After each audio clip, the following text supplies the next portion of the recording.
I've been told to give optimism today, and I'm going to. Big Sills, National Football Show.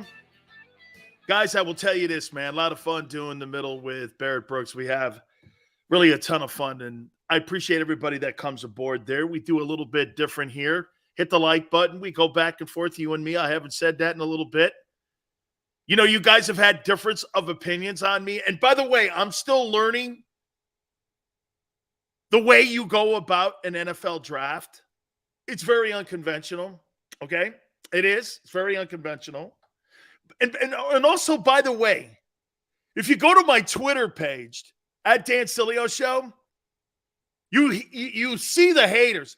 Look, man, it's just a conversation. It doesn't mean anything's going to be put in cement or poured in cement here when it talks about getting your football team better. At the end of the day, I'm not trying to be right.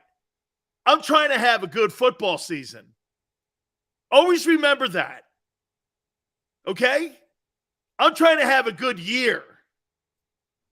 I'm trying to get the football team better. I'm trying to get the football team to take advantage of the moment. I want to throw this at you right away, too, just to show you where the Philadelphia Eagles are right now. Do you know that we're going to go into the April draft? There are going to be 8 NFL football teams without first-round picks. Let me underscore that for you again.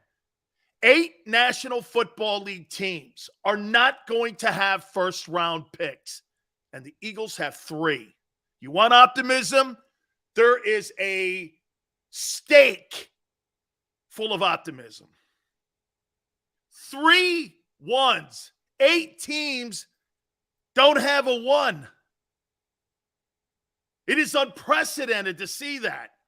You know, in the last 7 days, I can't believe what I've watched the NFL go through. Do you guys remember Aaron Rodgers signed a $200 million contract? 150 of it guaranteed? That's like page 10 now. That's page 10. Man, is that crazy. Look, guys, I know the big story of the day is Tyreek Hill going to the Miami Dolphins for all those draft choices. And he was never going to ever think about going to Philadelphia because you know why? Jalen Hurts has not proven he is a franchise quarterback. And I'm going to tell you why it actually makes sense for Kansas City to get rid of Tyreek Hill. Okay? And why Miami was a perfect scenario for him. What is the one thing that we have seen with that quarterback in Miami? He's a dink and dunker. He's a dink and dunker. He's a dink and dunker. That's the one problem they had in Kansas City last year. Dink and dunk. What does Tyreek Hill do best? This guy is a football player that wants to get his targets, and they want to go deep with him. Kansas City's not doing that anymore. Dink and dunk. Dink and dunk. You know what Kansas City realized? They can win without him because they did at the second half of the season last year. And at the end of the day, guys, since that Super Bowl win, okay, when you take the top off and that allow that guy to get deep, Tyreek Hill ain't going to beat you. The Chiefs went like this. He don't fit anymore. They're going to go to the tight end, dink and dunk, dink and dunk. Okay? I'm not paying that kind of money for a guy that I can dink and dunk with, get the same results with. Miami, you put the money in there. Give me the draft choices. Kansas City, are they a lesser team? By the way, they're also getting rid of Honey Badger. Think of how they went from the first team in the AFC West to the last team in the AFC West in 7 days. That's how small the margin was. That's how small the margin is in the AFC. They went from the best team in the AFC West to the 4th best team in 7 days. 7 days. You can't lose that kind of production. But they weren't going to pay it either. They were not going to pay. They were not going to pay for it. Okay? They were not going to pay for it. By the way, yes, Kansas City has Mahomes. But what has been the one common denominator when it comes to these high-priced quarterbacks? You can't keep a roster together for more than 1 year. You can't. Devontae Adams. Rodgers gets $50 million. Out. Dak gets $42 million. Mari Cooper. Out. Now you're seeing here Tyreek Hill, Patrick Mahomes. His escalator kicks in now. $48 million. Out. Can't do it, folks. You will not keep a roster together paying that kind of money to a quarterback. Watch this. Rodgers, Kansas City, okay? Rodgers and Kansas City and Dallas will not win a Super Bowl while those quarterbacks are still under contract with those teams for the deal they're making. No way. No way. By the way, whatever happened to this Chiefs dynasty? I don't know, man. Seattle kind of did the same thing. Went to 2 Super Bowls. Was kind of the same deal. It was the dynasty that never will be because of the money that Patrick Mahomes got. That's not a dynasty. 4 straight AFC championship games. Hell of a comment. You think it was a dynasty in Philadelphia what Andy Reid did? How many Super Bowls did he get to? 1? Dude, you got to pull the curtain down eventually to win it. Look how fast that window in Kansas City has closed. You think you're keeping Chris Thomas next year? Or Chris Jones, excuse me? The guy they're paying $20 million to? Out. Man, you got to have a bunch of dudes on your team that don't make a lot of money, or your quarterback's got to take haircuts. Xander's showing me the salary cap hits. Haas, we're talking as an average $45 million against the cap every year that Mahomes' new contract kicks in. How are you going to maneuver around that? How are you going to add components and pieces to your team? Howie is smart in this way. You want optimism? I got it for you here. You ready? He's able to build the roster because the cap is sound. The cap is sound in Philadelphia. Howie's biggest problem that he had with the Deshaun Watson deal, it would have upset future deals, future transactions. Did they get the shiny guy they wanted? No. Did they get the big-time wide receiver? No. Howie wants to be calculated. It's okay to be calculated. That's how Brady won 7 Super Bowls. Being calculated. You know, Xander said yesterday to me, he goes, Sills, you know, you got to understand the draft process in Philadelphia. He's right. See, Howie's background, I did some research. Howie's background is a capologist. Howie is already, okay, he's already in the 2026 season. And Howie's looking at this team. Okay? Dolphins clearly overpaid for this guy. But maybe in 3 years, Chris Greer, the general manager, will look at Stephen Ross and go, we got the guy on a deal because the cap's going to keep escalating. Okay? You got Waddle and what's his name? Hill at the other side. You got a nice addition with the tackle from the Saints. You're adding components. There's no question now. Tua's on the hot seat. Kid, it's either you or it's not. It's either you or not. As a matter of fact, okay, if Baker Mayfield gets cut, they will be a boatload of teams. Steelers have already made it very clear. If he gets released, they'll be the first team in line. They're not paying him $18 million, though. That's what nobody wants to put that on their books right now because everyone's setting their cap. Okay? Yeah. Smile says Baker's still available. Not at $18 million, he ain't. Nobody's taking on $18 million to go. I don't know. I'll take him on at 5. I'm good with that. It's no big cap hit. So I say this to you. Hill was, and everyone this morning when we were getting the news and I was on with Barrett, hey, that'd be a perfect fit on the other side of Devontae Smith. Folks, can I make a point to you on something? Devontae Smith doesn't even fit your football team. He's a horrible blocker. He's a really good route runner. He's a hardworking guy, but he's not physical. What would make you think a guy who fits that profile and Tyreek Hill, why would you want another guy on the other side of him that if you're going to build a running attack football team under the style of Jalen Hurts, why would you want to have 2 cream puffs who don't block in the run game or, better yet, don't care to? Why would you even? You're not thinking about how the team's being constructed right now. You got wide receivers that are cream puffs in the blocking game.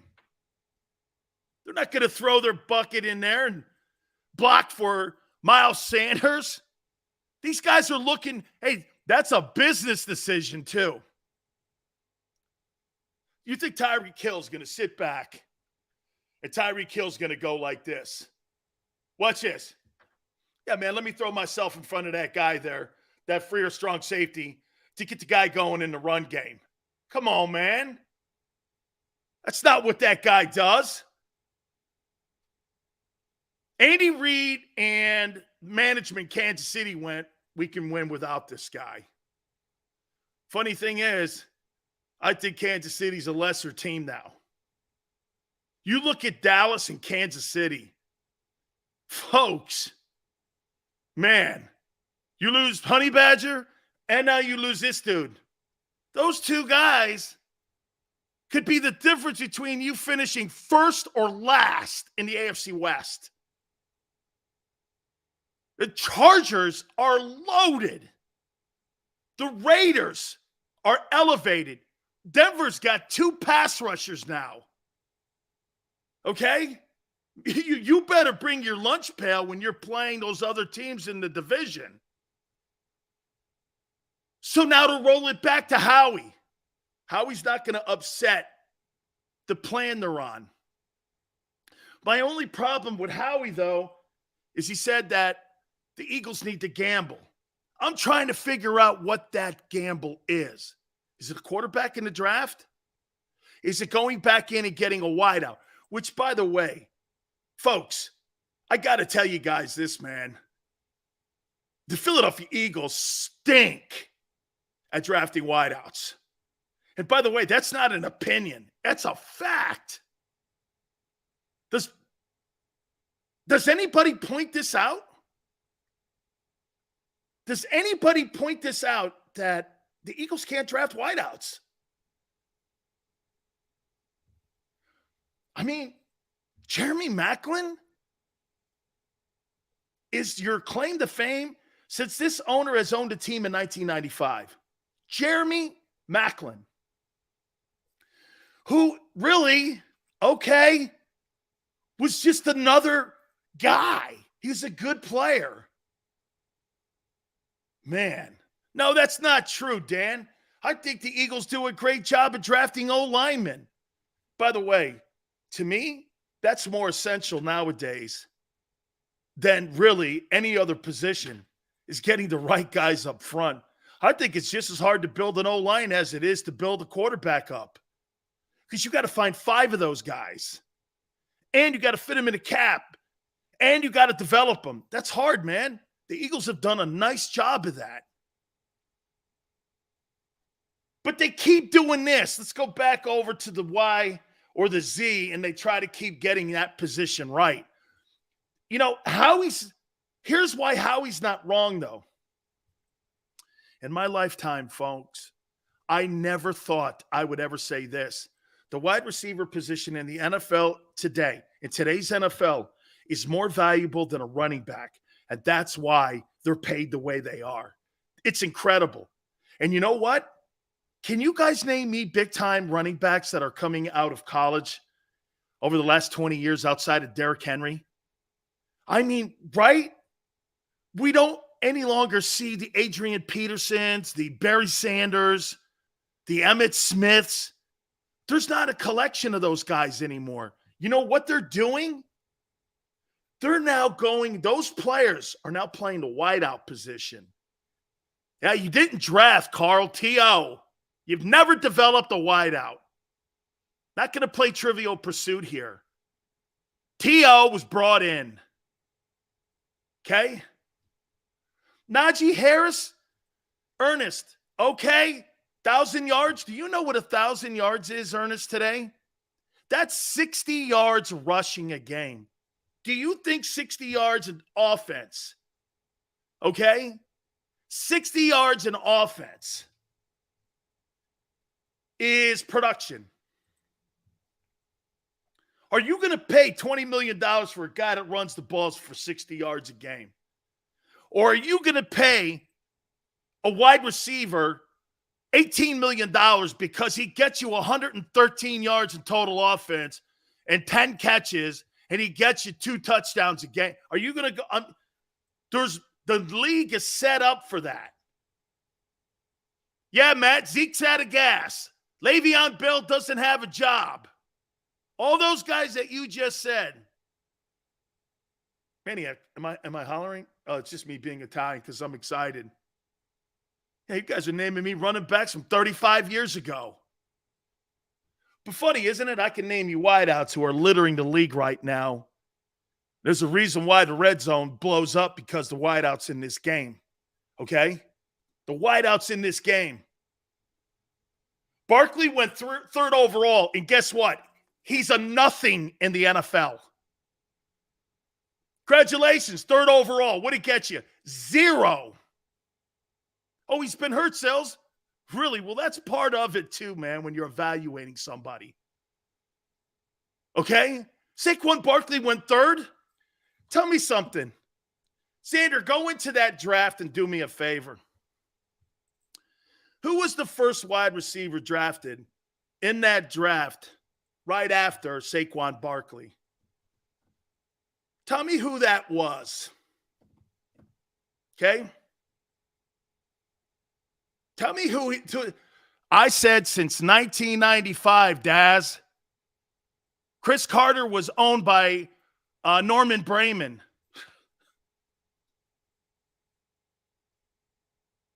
Okay, DJ Moore, 24th overall. I bet he's had more production in the NFL than what Barkley's had. Barkley can't stay healthy. Looks good in a pair of shorts. Okay, looks good in a pair of shorts. Calvin Ridley had a 1,400-yard year, went 26th. Oh, and the Eagles tried trading for him. Saquon Barkley, you think you get a first-rounder for him right now? As often injured as he is? I don't think so. Yeah, let me get Barkley. Really? Yeah, 101. Good luck. Good luck. Who's going to give you a 1 today for a running back? Oh, excuse me. Barkley was the 2nd overall. What a wasted pick by the Giants. Completely wasted pick. Completely. No, Christian McCaffrey, Fred, right? What a great back out of Stanford. You couldn't get a first rounder for that guy. And he's the highest paid running back in the NFL, Christian McCaffrey. And he's missed the last 2 years. So you got Barkley and him, who have been your high-profile guys over the last 5 years. And get this, they're never healthy. The wide receiver position has become a premium. I got to think that's why Howie is looking at that position now. Okay? Tomlinson. Bro, that's 22 years ago. That's 22 years ago. Okay? You guys are bringing up guys from 22 years, 30 years ago, and guys who are hurt. The most productive, by the way, Derrick Henry, who is my favorite player in the league. He is. I don't know if I've ever said that to you. Derrick Henry's my favorite player in the league. Okay? Derrick Henry missed 9 games last year. When does Derrick Henry's tread start coming off? These wide receivers can play longer. Melvin Gordon's a bum. 16th pick overall. Really? Okay. Anyway, you have to make it so that without a doubt here, this is a place for wide receivers to want to come and play. I say this to you, and this is what I don't get too sometimes. Guys, don't you want Jalen to get the best and be the best? Don't you guys want him? Don't you guys want to have him be his best? Why do you want – nothing in life is given to you for free. You know, I made a suggestion today that the Eagles should bring in some competition. Hell, Gardner Minshew would give him competition if given it fairly, but it won't be because you know why? The system that they're building, that's why Garoppolo fits it perfectly. Jimmy Garoppolo doesn't run with the ball in San Francisco. You know, they have one of the best running games in the NFL, but he's not involved in it. Okay? Garoppolo wins ball games throwing the ball. And whatever anytime you see someone say that Jimmy Garoppolo is garbage, his comment doesn't match up reality. Because you're only gauged as a starting quarterback by your one-loss record, not by how many freaking touchdowns you throw. That's the biggest mistake you make. Well, this guy throws. Dan Marino threw for 30 touchdowns every year. And guess what? Got the one AFC championship game. Went to one Super Bowl. You can have all the records you want. But those are fleeting. Records in the NFL are fleeting. Rings aren't. They're lasting. When you win a championship, people are not going to remember what Tom Brady's passing numbers are. They're going to remember one important thing. Same thing with Michael Jordan. You know what that is? 6 championships. Does anybody know off the top of their head how many points? I happen to know because I'm a nerd. How many points did Jordan score a night? There's only one other guy that averaged the same amount of points per game. You know who that is? It's Wilt. Jordan and Wilt averaged 31 points a game for their career. But Jordan's not gauged on that stat. Jordan's gauged on the 6 titles and the 6 finals MVPs.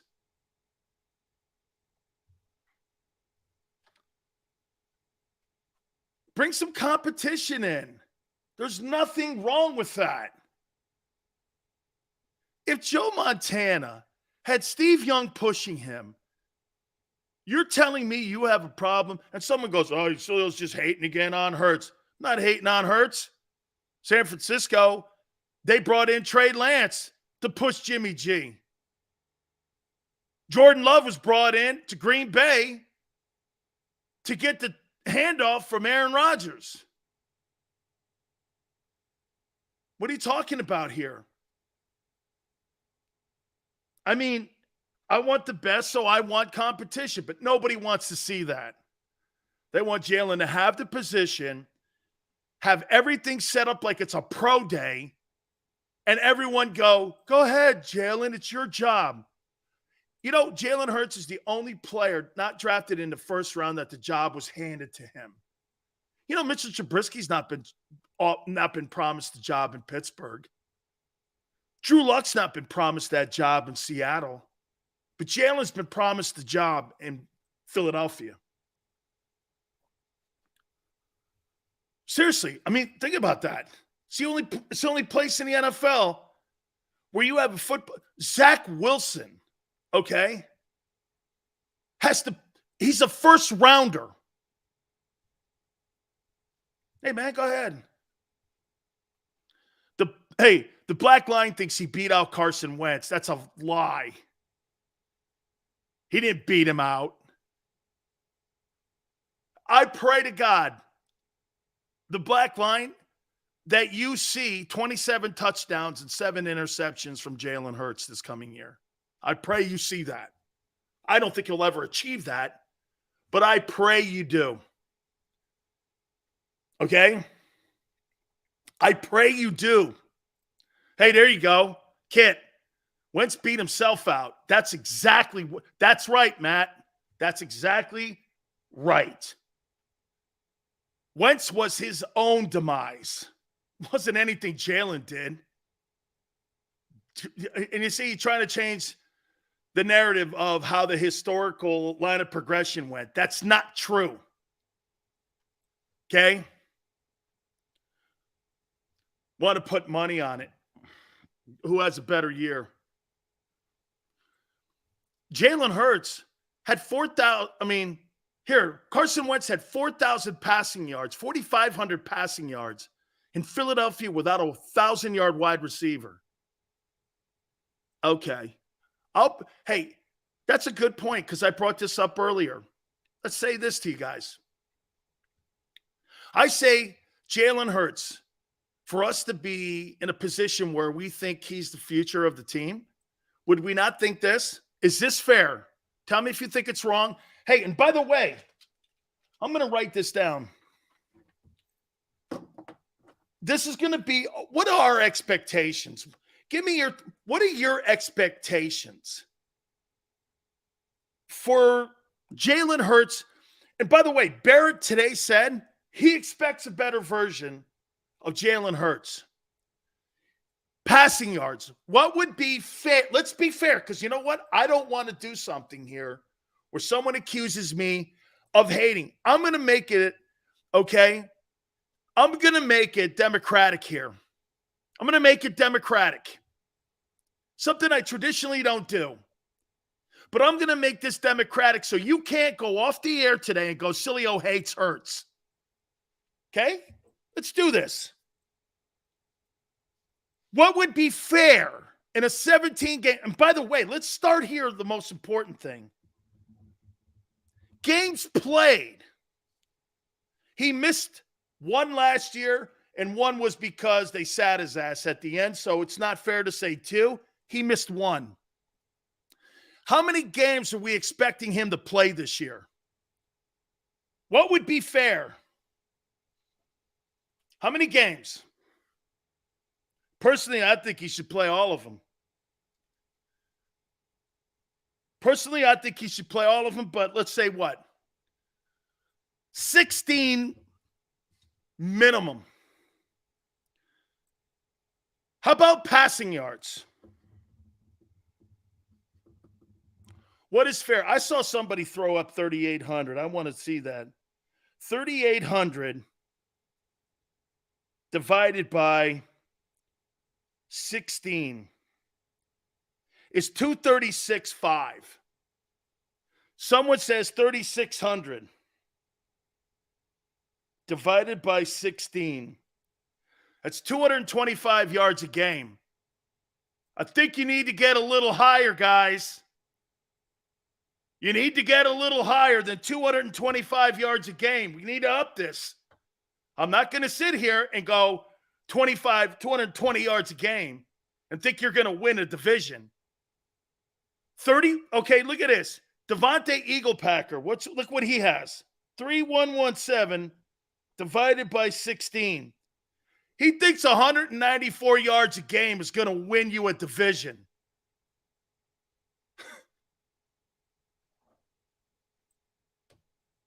Yeah, it'll win you the Sun Belt Conference.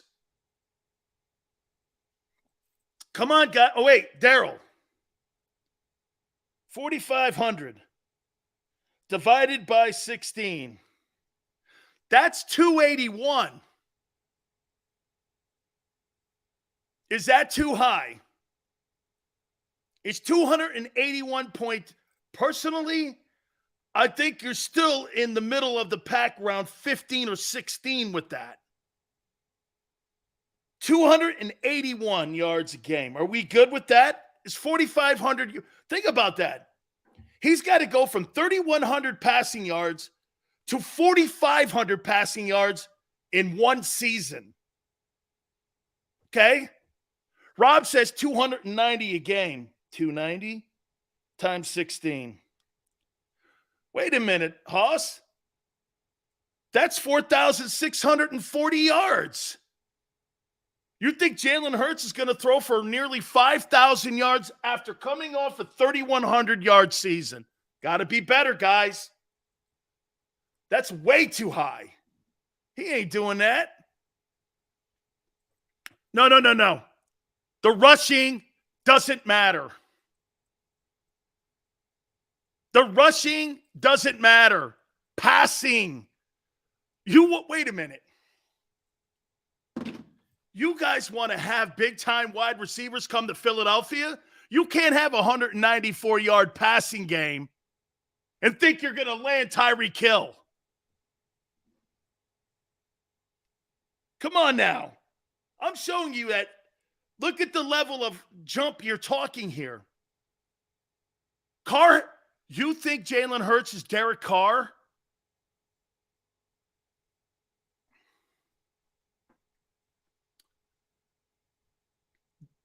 $194.8. Okay. Yeah. Because they overpaid him. The Eagles were never going to overpay him. Remember something. Tyreek Hill got the richest contract in wide receiver history in the NFL. Sills ain't moving no goalpost. What do you think is a fit? No. The black line says I'm moving the goalpost. No, I never said that. I haven't got to the rushing stats because I think the rushing stats and your 40 yards doesn't matter on a quarterback, dude. You think Tom Brady runs a 4.8? Peyton Manning? Joe Burrow? Give me a break. The elite? You think Matthew Stafford runs a 5.2? Okay. Hey, tell me what passing yards. Passing yards. Okay? Passing yards. Here's what Xander says. 4,030 touchdowns at least. What do you think of Xander's? Let's see. 4,000. Guys, I'm playing along with you here. 4,000 divided by 16 is 250 yards a game. It's 250 yards a game. Let's say 4,000 because I think he can make that leap. That's a 900-yard increase from a year ago. That's within reason. I said 16 games minimum.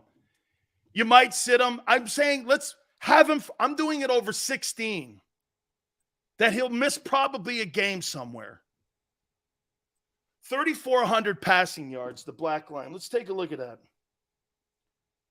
Divided by 16. 212 yards. You ain't winning anything with that. Okay. How many touchdowns? Xander says 25.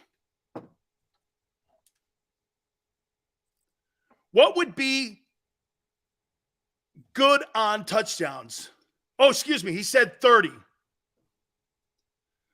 So that would increase 14. No, actually, it's not what he thinks he can do. It's what he should be doing. So let's make sure we prefaces this. This is what he should be doing. Xander's expecting a 14 passing touchdown increase in his second season. From 16.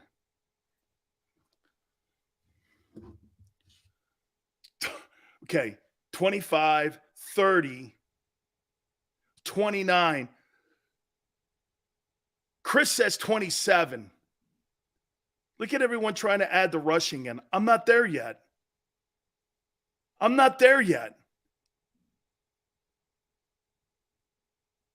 Eagles are not winning a Super Bowl with Hurts.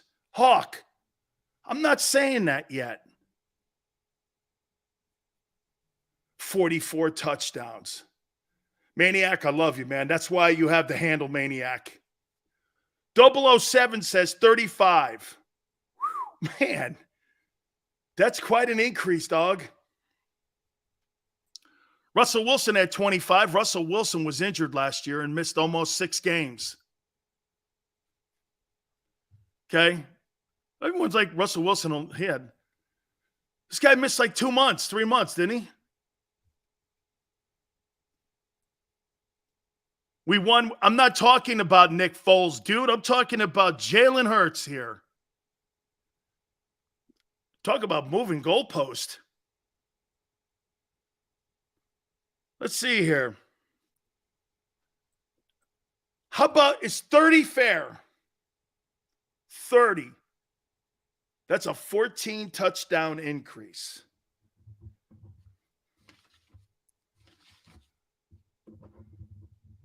Rushing yards.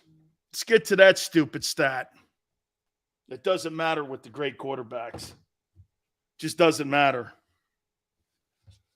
It's not really a quarterback stat. I mean, Lamar Jackson had 1,100 yards rushing one year. Got in the MVP regular season. Fantastic. Won a boatload of games. Got into the playoffs. Got bumped. And has gone downhill ever since that MVP season. Steve, I'm trying to. Steve, am I crazy with the 30? Do I think he could do 30? No way. But you guys think it's 30. Fred said 600 rushing yards. Carl, 550. Okay? Let's take a look at that. 550, Carl. I'm more in that round. Let's go here with that.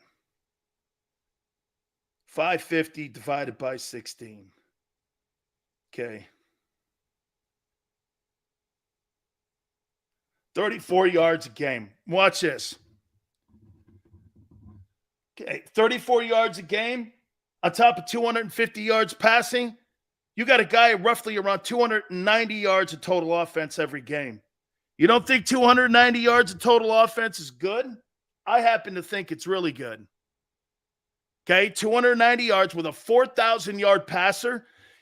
Let me just put it to you this way. If Jalen Hurts puts these numbers up, he'll be in the conversation for the most valuable player. 4,000 passing yards. He'll be considered a franchise quarterback. You see, I think what you guys are not understanding, you have an elite quarterback. You don't have a franchise. These numbers make him franchise. All the guys who are getting the big deals, all the guys and the young guys you're seeing like Josh Allen, Joe Burrow, Derek Carr, Justin Herbert, those guys, they're already being labeled franchise quarterbacks. Why do you think they're re-upping Mike Williams where the Chargers are? Why do you think that the Bengals went out and spent as much money as they possibly did in free agency when it came to O-linemen? Because of Joe Burrow. Joe Burrow gives them affordability because guess why? Joe Burrow's on a rookie deal, but Jalen Hurts is on a rookie deal, but he ain't that guy in Cincinnati.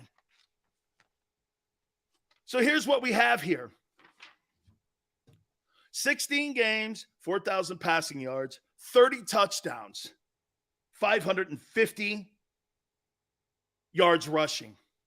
That's our expectations this year, correct? That would be a 900-yard, almost 1,000-yard increase in passing yards. Is that unrealistic? Here, let's take a look at that, for instance, here. Okay, you know what we're asking him to do? Here's what we're asking him to do. I know I'm laying it. Hello, Mrs. Brooks. How are you? I love your kid. Oh, I love you. You guys are only asking Jalen Hurts to increase his passing stats 62.5 yards a game. Is that cool? Here, let's see what he did last year. Guys, I want to be fair in our expectations because I don't want anyone to call me a hater over here. Okay, 3,115 divided by 16.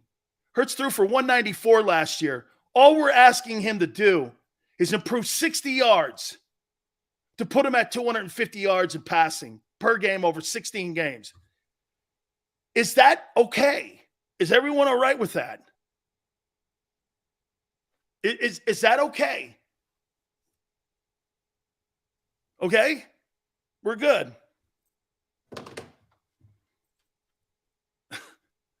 So, here's our expectations this year, Jalen Hurts. Are we adding drops? We don't add drops to any other franchise guy. I thought, wait a minute. Wait. Are we looking for elite or are we looking for franchise here?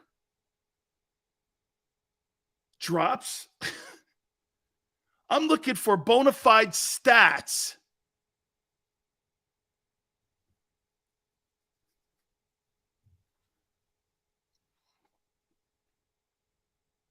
Steve says so many, you got to be kidding me. He got so many yards in garbage time.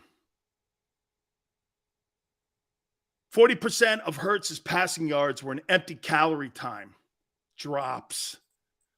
Who in the world brings drops up?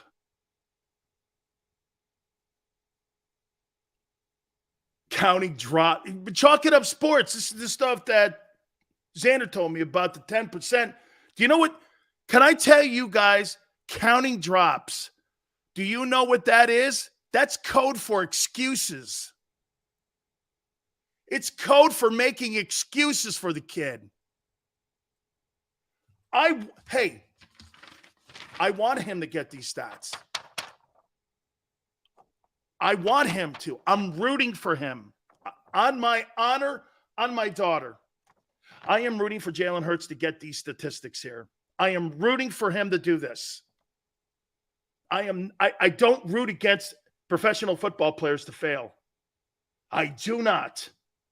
As a matter of fact, I really don't root for anyone to fail. I'm rooting for him. I want him to get these. I want his story to fulfill a prophecy that he sees and his family sees. Don't ever say that I root for someone to fail. I am not that guy. Am I cheering for Baker? I'm not cheering for Baker. But I don't root for his demise. Baker is his own. You know what, Smiles? Funny you should say that. You know what aggravates me about Baker? Can I tell you guys what aggravates me the most about Baker Mayfield? You know what aggravates me the most?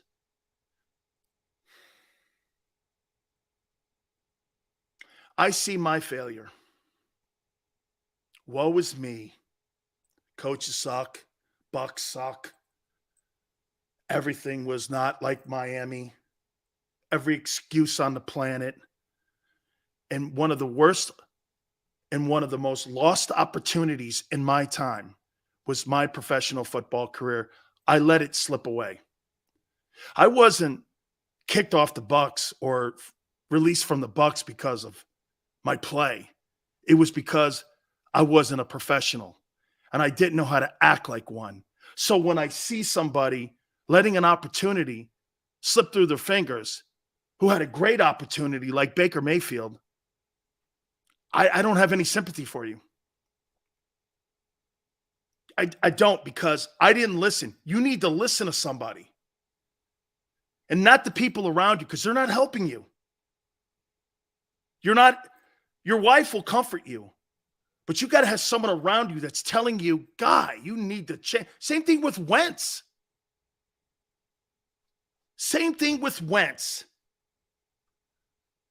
Someone's got to tell Carson, bro, third time, strike three. Third time is strike three. That's what I see with Baker, my friends.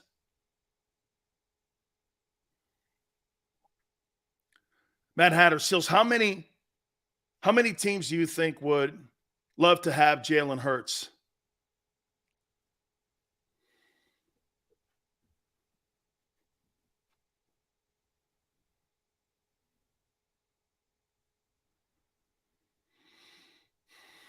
Love? Let's take a timeout here. I don't think I've taken a timeout. Okay? Xander, I don't think I've taken a timeout. Okay? I don't think I have, right? Am I correct? I haven't, because I've just been going off here a little bit with you guys. That's a good question. How many teams, if Jalen Hurts were on the open market right now, would line up? No one's lining up for Baker Mayfield. I don't think it's because of Baker Mayfield's talent. I think it's because of the $18 million. But how many teams would line up? Guys, do me a favor. Hey, I didn't tell you. Tim Brando's going to join us in hour number 2 from Fox Sports. We're going to talk about some of the elite quarterbacks and wide receivers in the NFL. Also, the NCAA tournament's going on, a little bit of that. He's calling some of the games. I love talking sports with Tim Brando. Hey, and here's something in. Tomorrow, Warren Moon. I know I promised you guys, and you guys have been breaking my stones over it. We got Warren Moon tomorrow, live from an unveiling in Los Angeles, too. They're doing a mural for Warren Moon in L.A. I got invited to it. I just can't make it, obviously. So Warren Moon's going to join us tomorrow. But hit the like button. That's a good point. What would Hurts' market value be if we put him on the market right now? We'll answer that question. Keep it here on the National Football Show.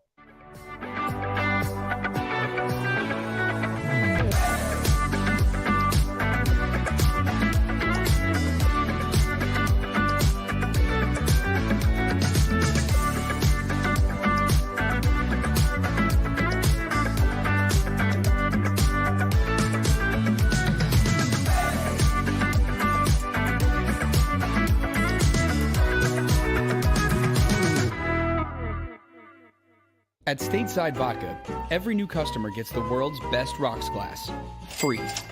What's that? A rocks glass? You're telling me that bottle is cut in half? You could say that. Holy shit. And you're telling me I can get one of these glasses for free? That's right. One free rocks glass per customer with each first-time purchase of Stateside Vodka. So good, it just disappears. Imagine for a moment that you went to work today, and when you came home, you were catastrophically injured. Your life and your family's life. That's what happened to union construction worker Mike Little. I was scared of what the end was going to be, but to be 100% honest with you, I knew I was going to be all right just by talking with Brian. In my heart, I just knew everything was going to be all right. Call the firm and find out why they say, "We got this." Call 215-458-2222. Go for the midnight dares. Go for the memories. Go for the view that goes on forever. Go for the bubbles in your bathtub and in your drink. Go to bed whenever you want. Or don't. Go for him. Go for her. Go for the win. Go to Ocean Casino Resort. Book your trip at theoceanac.com.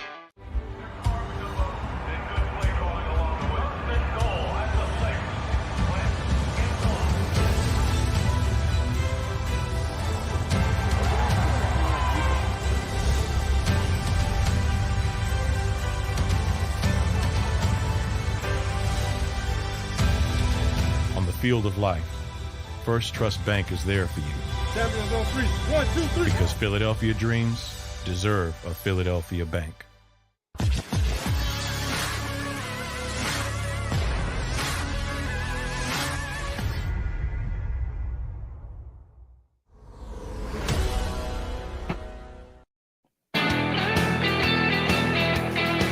Welcome back, National Football Show. It's your boy Big Sills. Hopefully everyone's having a great day. Thank you so much for joining us. We'll have Tim Brando in hour number 2. The amount of money that's being thrown around college football coaches compared to the NFL is kind of shocking. Okay, it really is. It's shocking, the amount of money. Highest paid coach in football is not Bill Belichick. It's the guy in Alabama. And we'll talk a whole bunch of stuff with him. I love talking sports with Tim Brando. That'll be in hour number 2. As I said to you a couple minutes ago, Warren Moon will join us also tomorrow. Guys, please hit the like button. You guys have been sensational. Yeah, Matt Corral is having a pro day right now, Ole Miss. You're watching him and you're going like this. I don't know. Okay. He's at home. It's home field advantage. I'm supposed to take something out of this? I think he looks like just, I don't know, Tim Couch? Who else? Case Keenum? Matt Corral reminds me of Case Keenum. I don't know. Yeah, okay. You want to draft that in the first round, Case Keenum? Not me, man. Case Keenum. Case Keenum, I don't know. All right, here, let's do this. Ty Detmer? Sure, okay. Dude, this guy throws punts. I see a bunch of fair catches. Let's see here. Wow, that was great over the back shoulder. Man, way to go. I mean, look at these throws, man. Wow, impressive. Impressive for a 5'10", dude. Pretty good. Yeah, okay. Here, sign him up. Put him over here, man. Be read up Howie. Very accurate.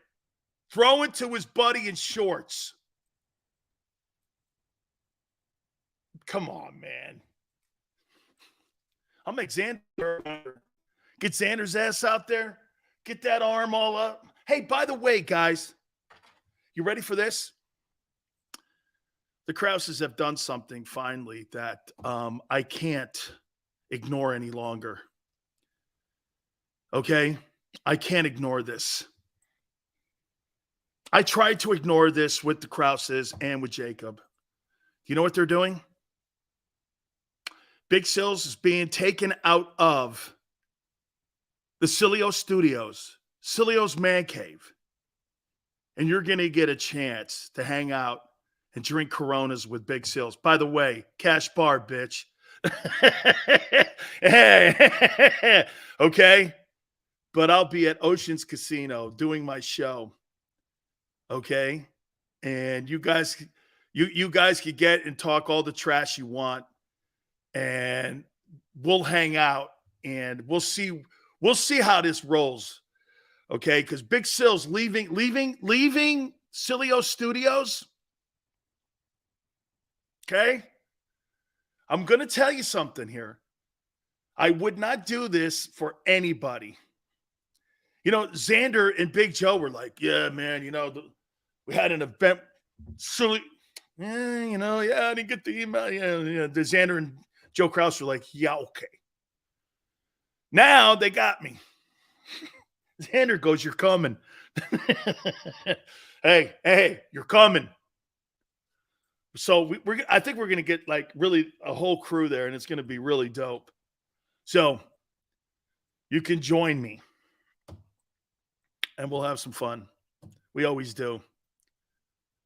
John says, I'm so pissed at Howie right now. I can't find words. No Tyreek Hill. John, you were never getting him.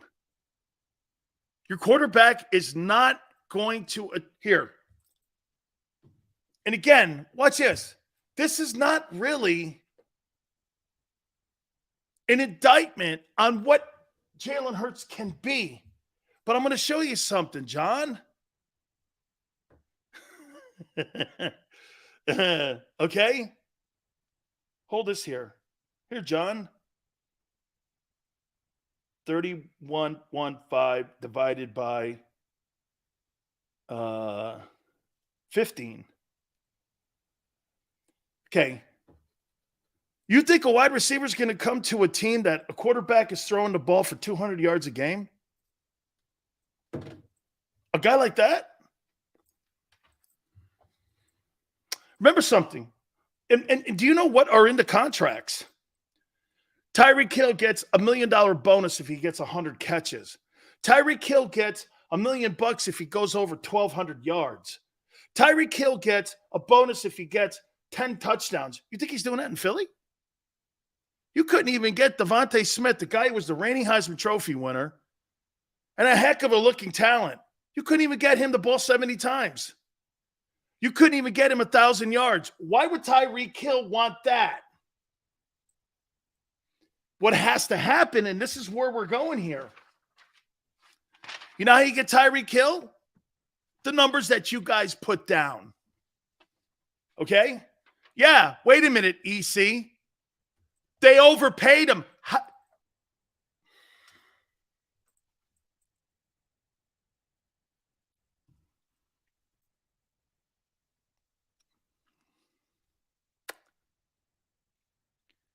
The Dolphins overpaid to get him. In draft choices and money. Tua is irrelevant.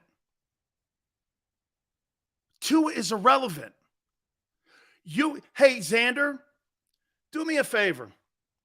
Put up the deal cash-wise and the amount of picks that the Miami Dolphins gave up for Tyreek Hill.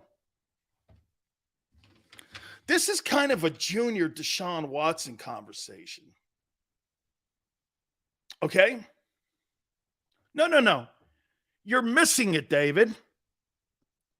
Howie Roseman is never going to pay the number one salary for wide receivers.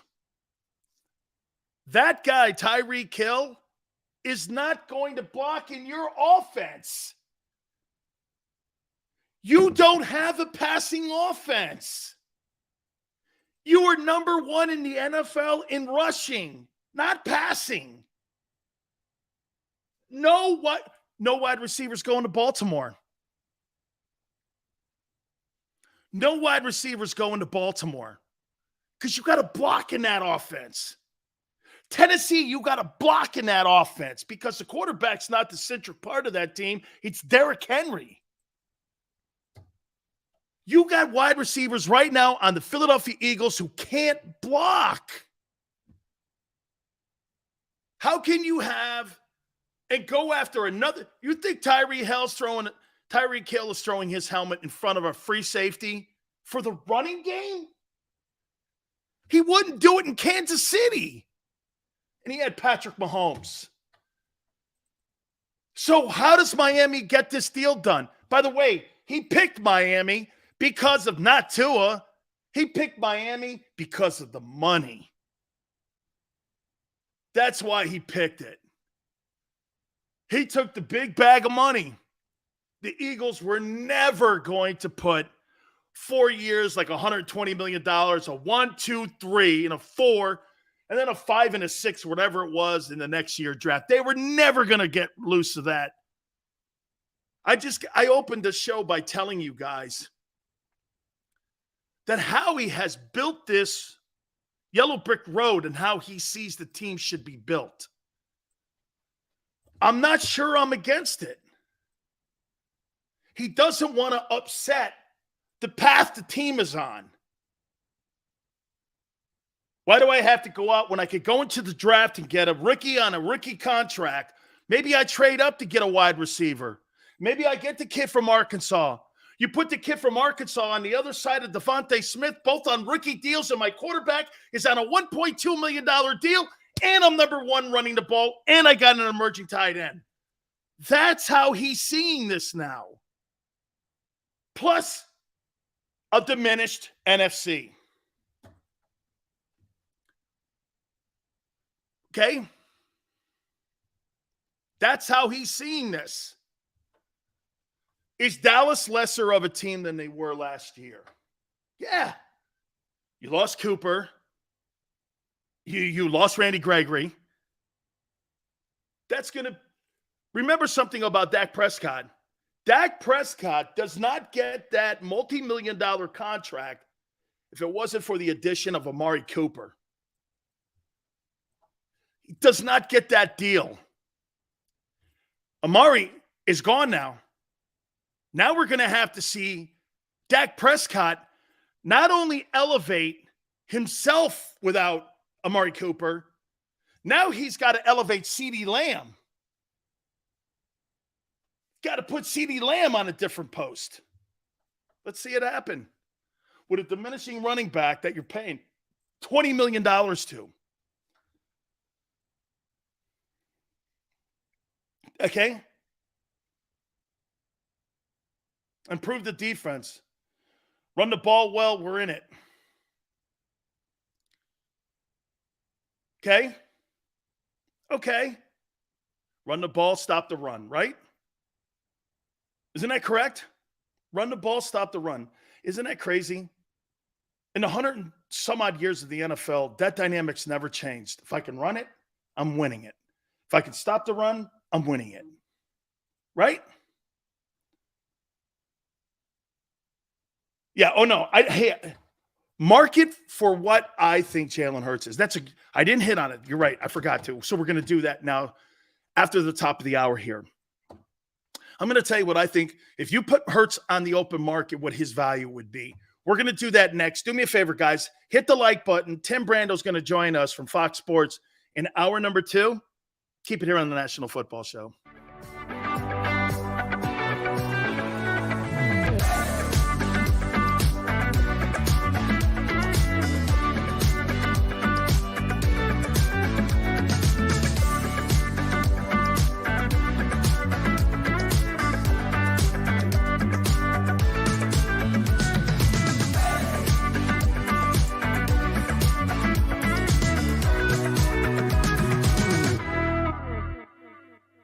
At Stateside Vodka, every new customer gets the world's best rocks glass.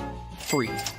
What's that? A rocks glass? You're telling me that bottle is cut in half? You could say that.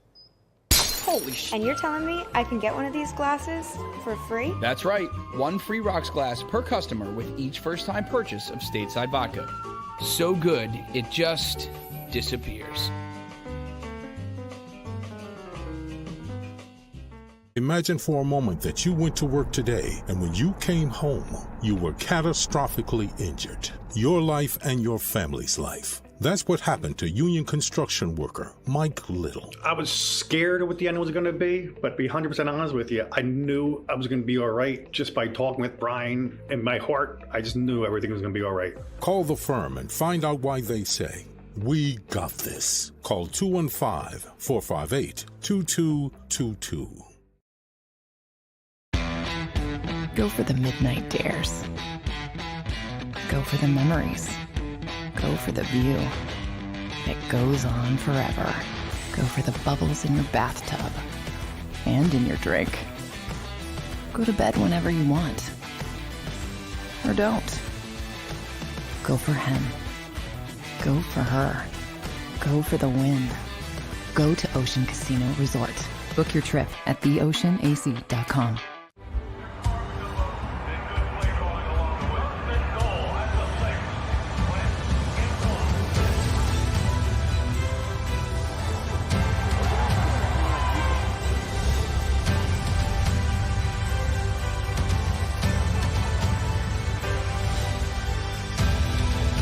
Field of life, First Trust Bank is there for you. Champions on 3. 1, 2, 3. Because Philadelphia dreams deserve a Philadelphia bank.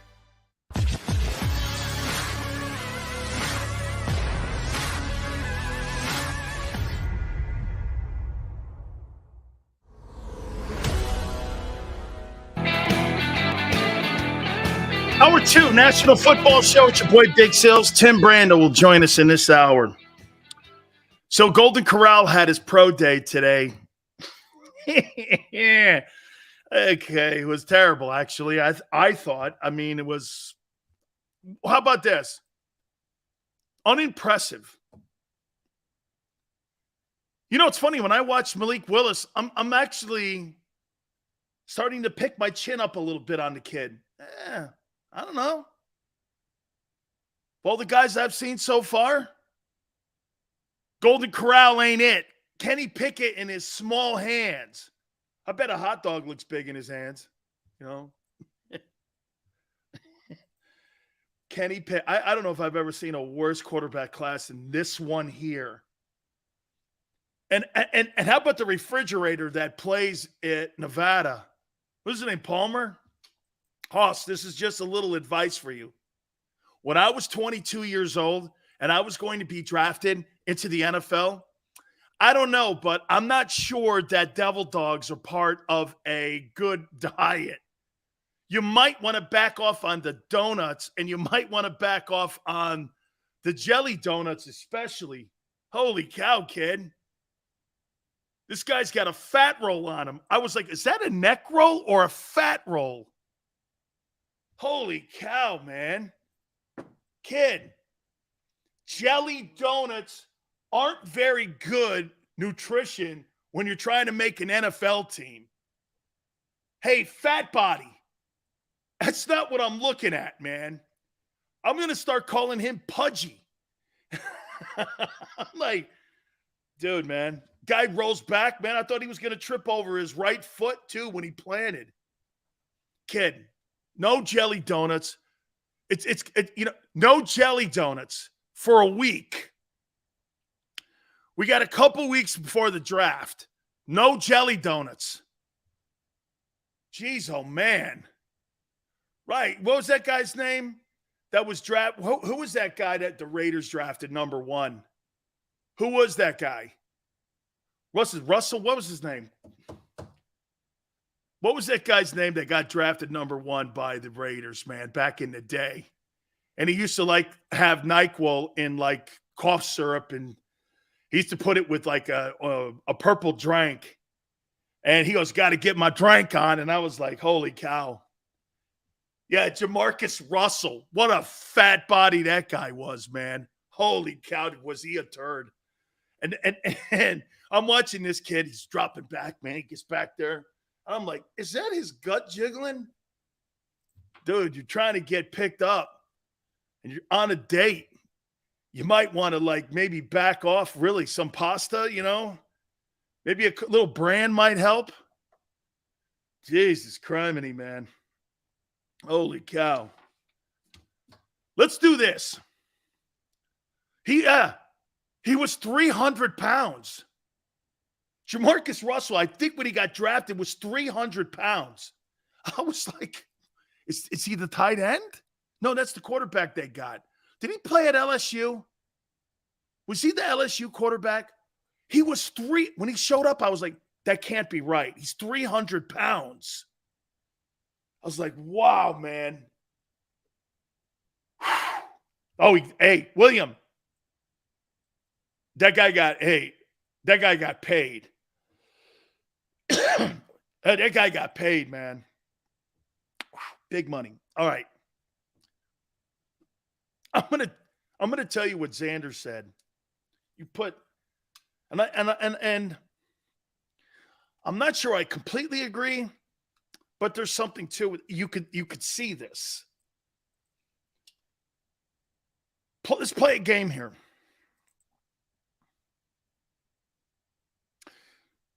The Eagles wanted to put and find out what the market value was right now for Jalen Hurts. How many teams would line up, you think? And remember this. What is the number one thing that Jalen Hurts brings to a football team today? I'm going to ask two questions, too, kind of here in a minute.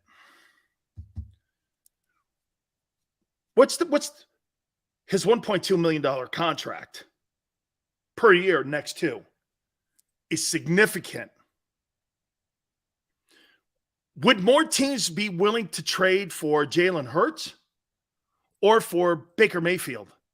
More teams would trade for Jalen Hurts. In a second, the money is the golden nugget here. The fact that he was competent enough to win games and significant enough that he won enough to go to the playoffs raises the value.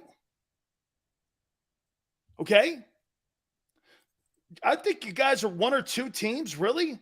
If I was Atlanta, I'd love to have Jalen Hurts as my bridge quarterback.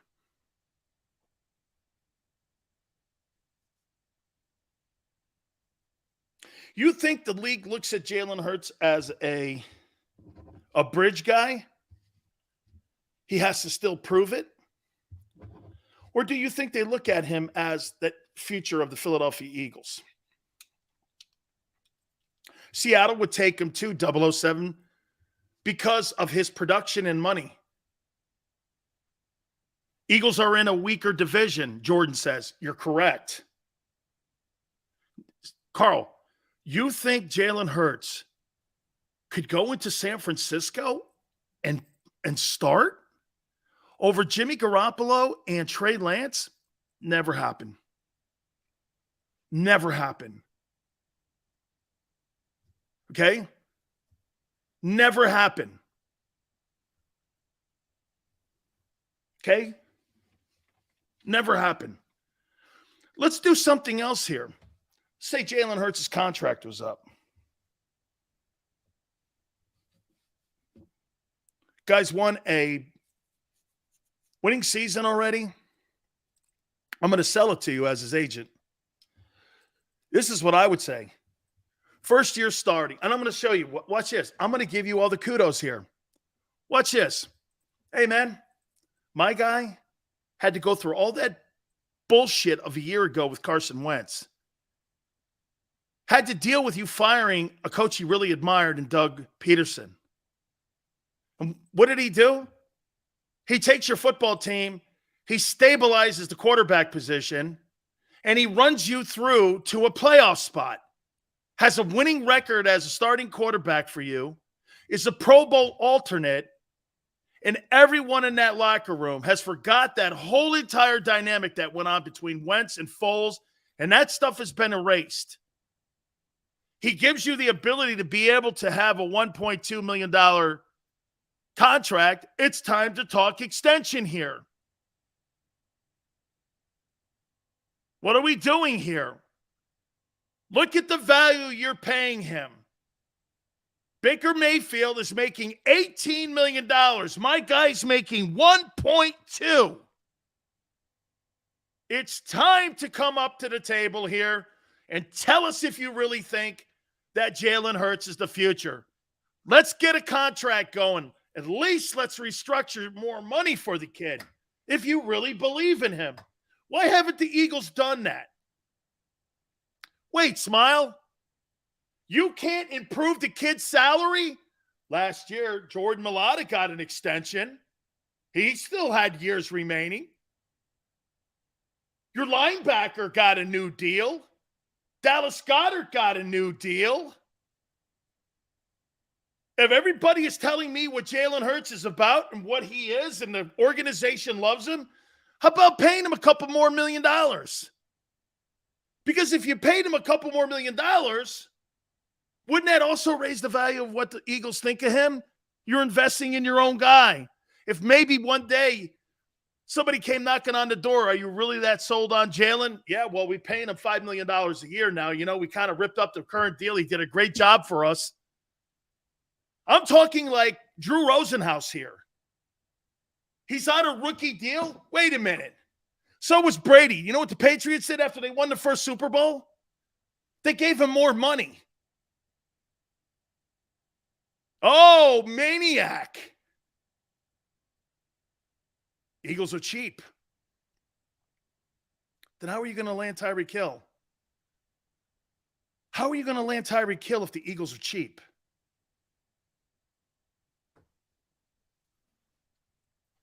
How are you going to do this? Okay, here. Say Jalen's deal's up. How much do you think Jalen Hurts is worth on the open market if he had to restructure his contract and was waiting on a new deal? By the way, you know Lamar Jackson hasn't signed his contract extension yet in Baltimore? And if we're going to compare people to apples and oranges here, it's a comparison in style alone, not in production. What are you going to pay? What would you pay if his deal was up right now? Jalen Hurts. $11 million?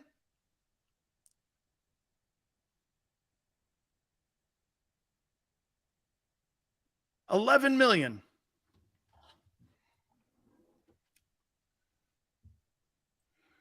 He ain't taking $11 million. His agent ain't. 2 for $20. $20 million a year. Chris, wait a minute. The franchise tag is $29.7. How many people think that Jalen Hurts is worth the franchise tag of $29.7?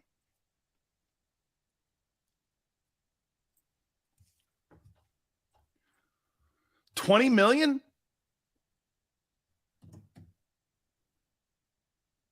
In fact, we pay our guys, and next year they take injury vacations. Davey boy. Then he can play under a franchise tag. So you think he's a $30 million a year guy if he were to go on the open market today? Jalen Hurts is a $30 million quarterback. Not on my team. I'm not paying that much money for him. No way, man. You think if you put him on the open market that the Seattle Seahawks would pay him $30 million? The Atlanta Falcons would pay him $30 million. Okay? Winston's the better quarterback. Winston has thrown for 5,100 yards. I mean, Jameis Winston's arm compared to Jalen's, you can't be serious. Okay? No way they would pay him $5 to $10 million. Winston is better. Yeah, but by a bunch. By a bunch. He won 7 games that year because of the high turnover offense that Bruce Arians had him running. And I'll even say this to you, Big Bird. How many wins did he have last year before he got hurt with a play caller who doesn't take that no risk it, no biscuit? He was 5-2 and had a better quarterback rating than Brady before he got injured. I don't know. So in his last 2 years starting, he was 7-9 and he was 5-2. Okay. You know? What is he? 12-9? 12-11? Okay.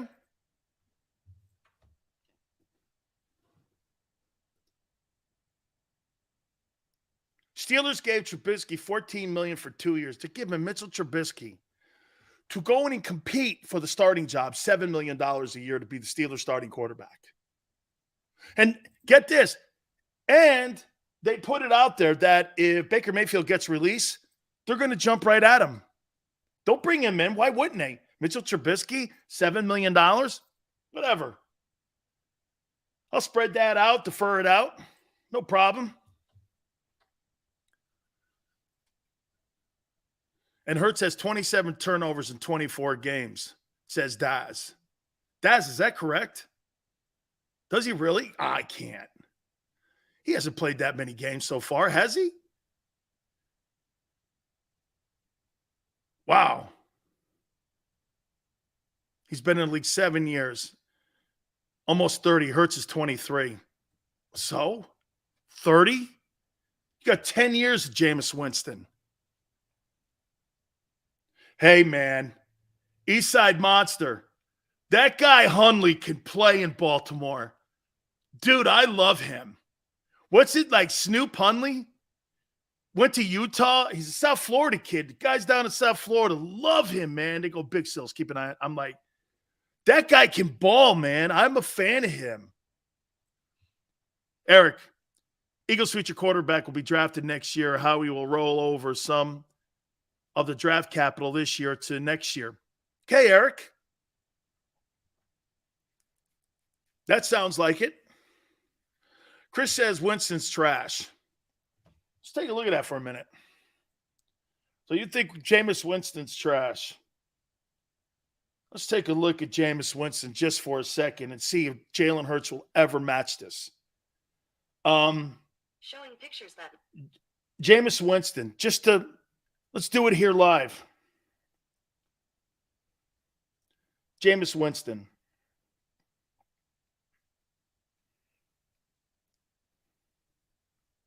Let's see if he'll ever accomplish this. 4,192. 4,190. 4,400. 3,000. 5,109. 29 touchdowns, 22 touchdowns, 33 touchdowns. 380 completions. 345 completions. 312 completions. You think Jalen Hurts will ever touch those numbers? Not likely.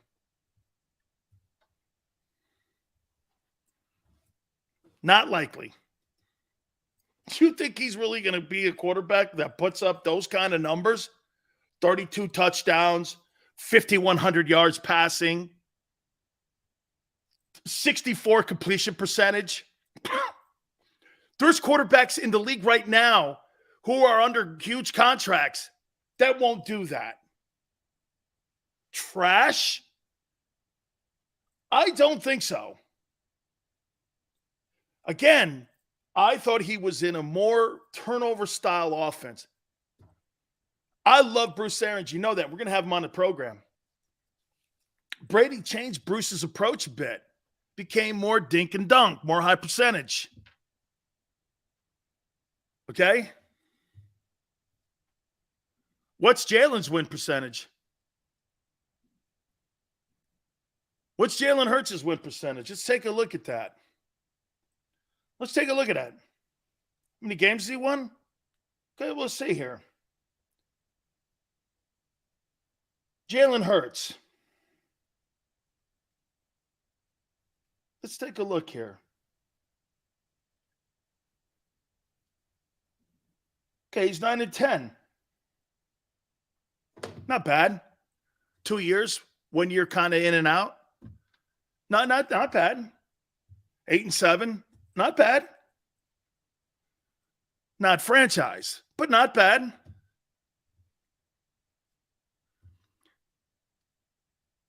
Not bad, right? Xander just used the line on me. Thanks for not robbing a bank, bro. Let me take a time out. Tim Brando, our good friend from Fox Sports, is going to jump aboard with us. We really appreciate everybody. Hit the like button. Keep it right here on the National Football Show.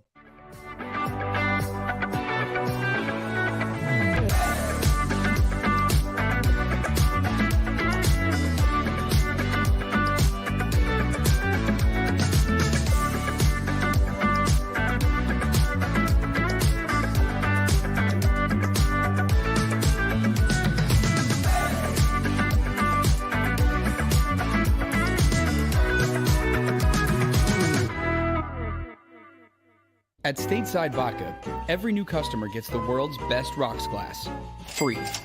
What's that? A rocks glass? You're telling me that bottle is cut in half? You could say that. Holy shit. And you're telling me I can get one of these glasses for free? That's right. One free rocks glass per customer with each first-time purchase of Stateside Vodka. So good, it just disappears.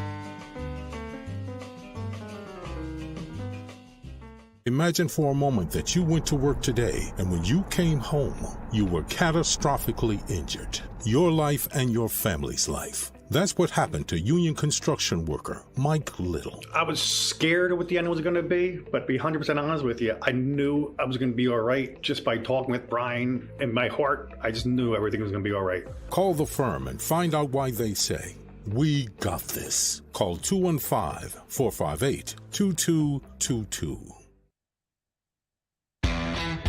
Go for the midnight dares. Go for the memories. Go for the view that goes on forever. Go for the bubbles in your bathtub and in your drink. Go to bed whenever you want. Or don't. Go for him. Go for her. Go for the win. Go to Ocean Casino Resort.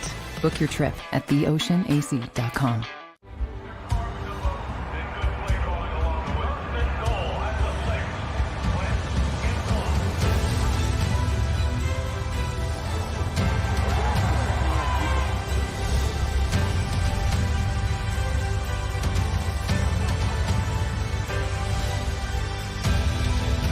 field of life, First Trust Bank is there for you.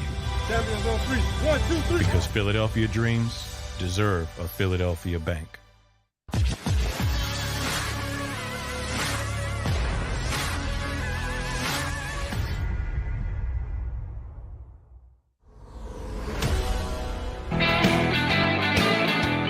Welcome back. National Football Show, your boy Big Stills. We will talk to our friend Tim Brando, who's also calling NCAA games. The best tournament in American sports is the NCAA tournament. We'll talk to him about some of the guys that are going to be going into the NFL draft too. Somebody maybe that he thinks could be a star. Golden Corral had a very, unimpressive pro day today. Didn't really do anything for me. So I don't know. Golden Corral. Cases. It's my guy, Sills. Oh, right. Yeah. I bet he is. Okay. I bet he is. Yeah. And he's now a bronze Corral, according to Xander. He's gone from like top shelf. Hey, dude, this guy's a bronze medalist. No gold or silver for this guy, man. Okay. No. Guys, please hit the like button, man. Yeah. Okay. Hey, by the way, LBJ versus Joel Embiid. You know what I think when I see this here tonight? It's like the young hunting down the old goats. Who in the world is going to defend? Okay. Oh, LBJ's not playing. Of course he's not playing. He didn't want to get posterized by Joel Embiid. Oh, my God. He's not. So LeBron James is not playing against the Sixers.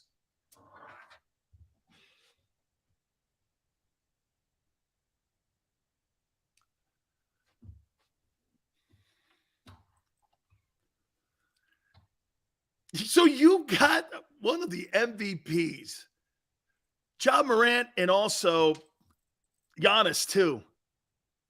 Those two guys are going to be battling LeBron for the scoring title. So LeBron decides to bail in his own barn because Embiid's in town. He don't want to get dunked on. You're damn right. Brand new. Hey, he don't want to get dunked on by Embiid. Man. Wait, LeBron is sitting out. D-Train, he's sitting out. Man, what an absolute, I'm not going to say it, man, but what a wormy move. Holy cow. Wouldn't you, if you're a Laker, you know why he'll never, ever be considered amongst the great Lakers? Because he's like a rent-a-dude. Okay? He'd never be in the line with Kobe, Shaquille, Jabbar, Elgin, Jerry West. You know he's going to be considered like Wilt. Wilt was a journeyman at the end. Even though he won that championship, he and Wilt Chamberlain have a lot in common. Tremendous, could play all 5 positions. Wilt was spectacular. Of a scorer, too. But again, nobody ever really looked at him. Is Wilt more of a Golden State Warrior or is he a Sixer? I think he's a Sixer. To me, he's a Sixer. But then some people, you get debates. Oh, he played really. But LeBron will never be. You know what's funny? Look at the places LeBron has sacrificed. Get this. You know, I mentioned to you that there's going to be a mural put up of Warren Moon tomorrow in Los Angeles. Where do you think LeBron has respect? Miami? No, it's D. Wade's town. L.A.? Kobe's town. Cleveland? Probably. That's why when he did and slam dunked on Kevin Love and he said there's no place like home, it's the only place that he's revered in the same breath as Jim Brown. When LeBron James plays in Los Angeles and he does that, Kobe ain't missing that game. You think Kobe misses a game to get a chance to jam on Joel Embiid? And by the way, Kobe's from Philly, Upper Marion. You think Kobe's missing a game against the Sixers, a team his old man played on? This Pop Jelly Bean played on them teams back in the 80s. You think Kobe's missing that game? No way. The Mama's going after that baby. And by the way, Kobe put 60 up on 150 shots. Kobe wouldn't care how many shots it took. He ain't losing that game against Joel Embiid. He'll do it. Hey, one of the greatest things, I'll tell you what, I've got so much respect for Kobe. I forget the guy who did that to his face with the basketball. Kobe's just sitting there. He puts it right in his face, and Kobe goes like this. He's just looking at that guy. Man, Kobe was an assassin. Man, I can promise you this, friends.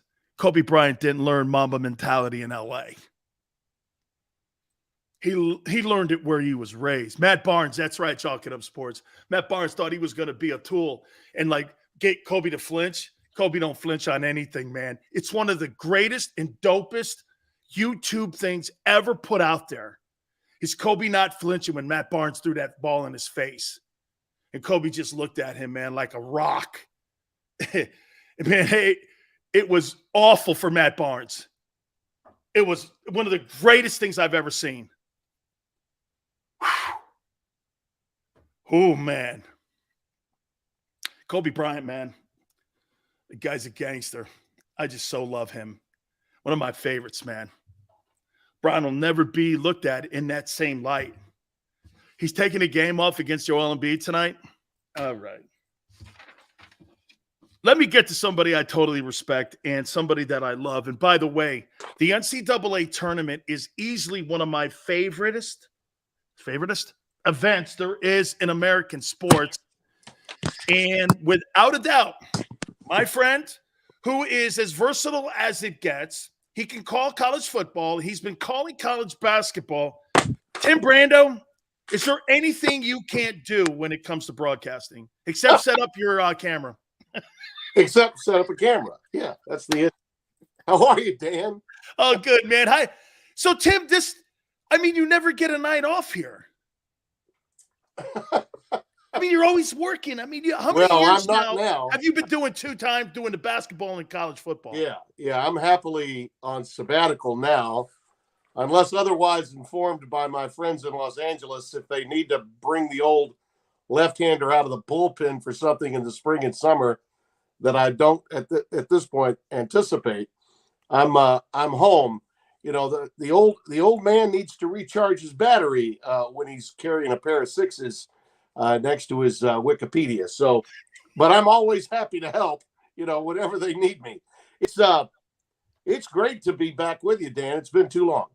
Absolutely. Let me ask you what separates, before we get into some of the guys in college football, I just want to get just your perspective on some of the kids that are going to be going into the draft and not go knee deep into it, Tim, but maybe guys that you saw this past season that you were impressed with. I want to first, what makes the NCAA basketball tournament the mainstay that it is? And to me, Tim, the first 2 rounds, I love because it's uncommon opponents.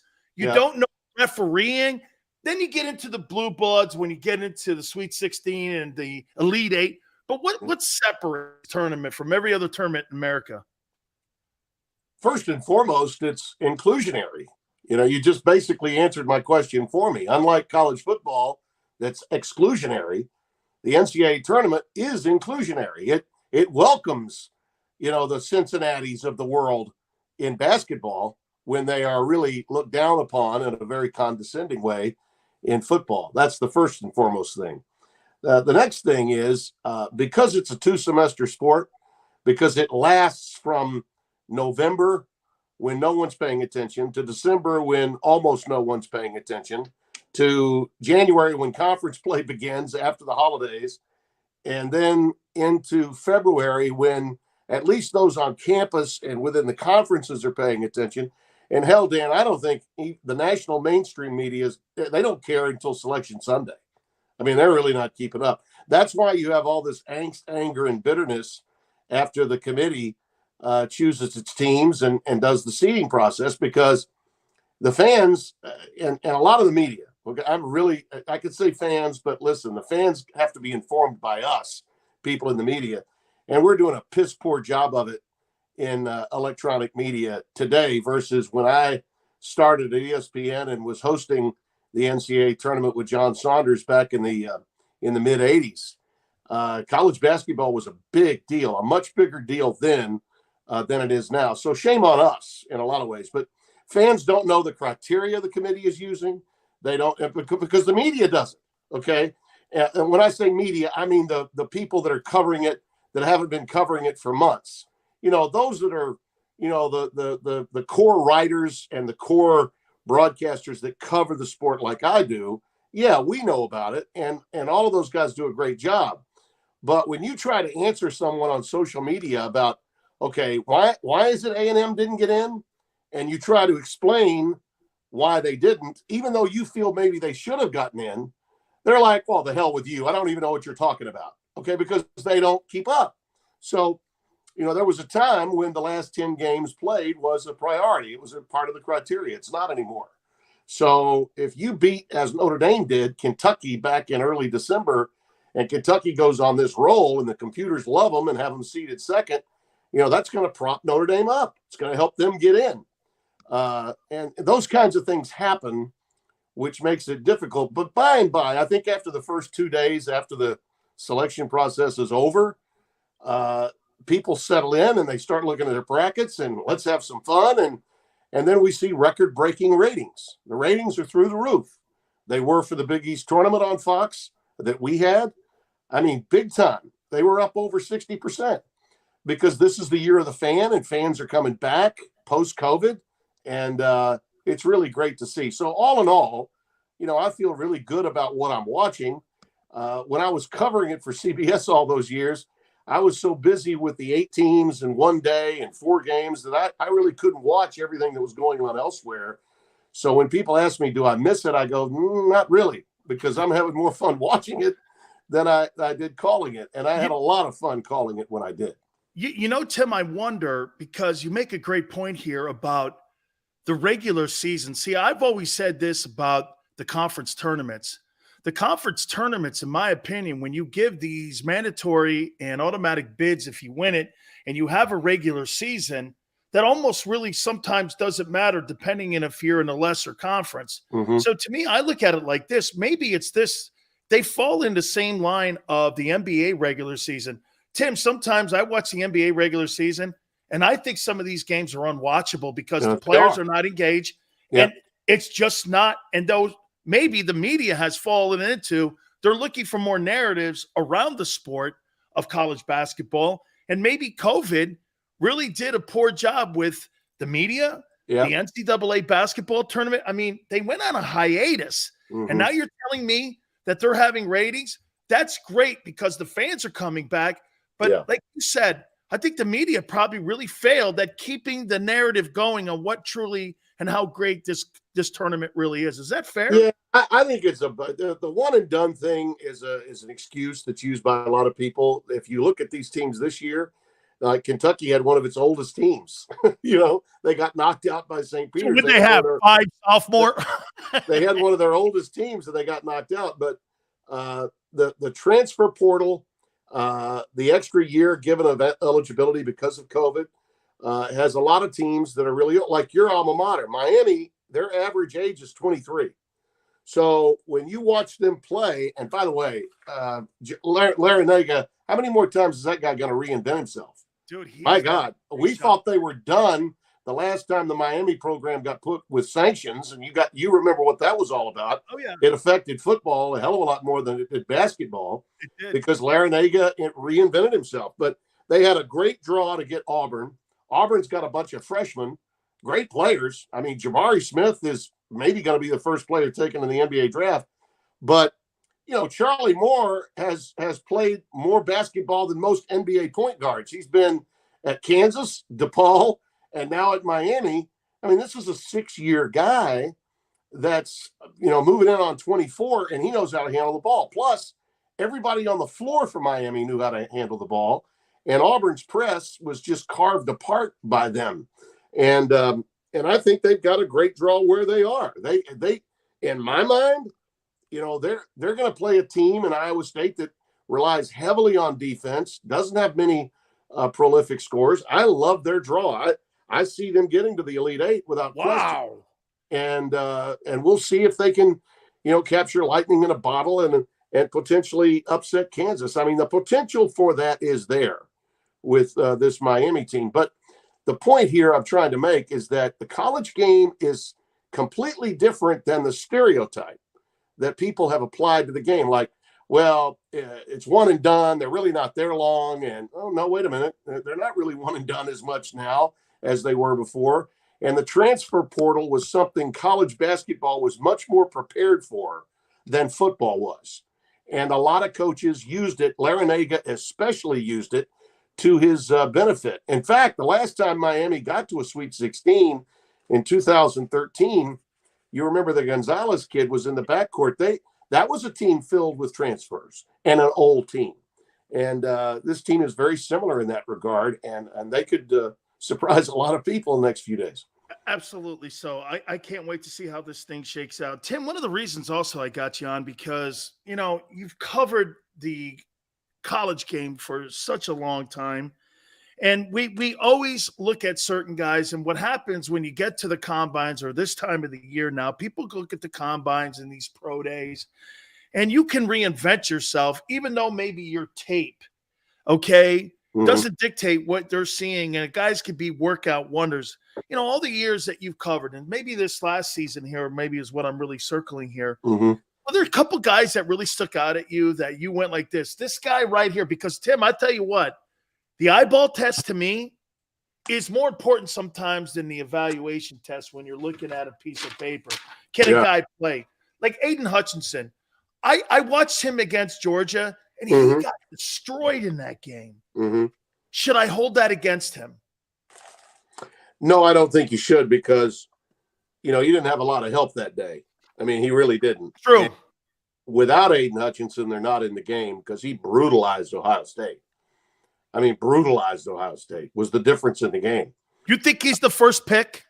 He might be. Yeah. I think there's a good chance of it. You know, if somebody's going to fall in love with a quarterback, to me, it's probably not going to be until the 5th or 6th pick. I don't see it happening with the teams that are picking early, unless there's some sort of dynamite trade that I don't know about. The Pickett kid is the one that's best prepared to be an NFL quarterback.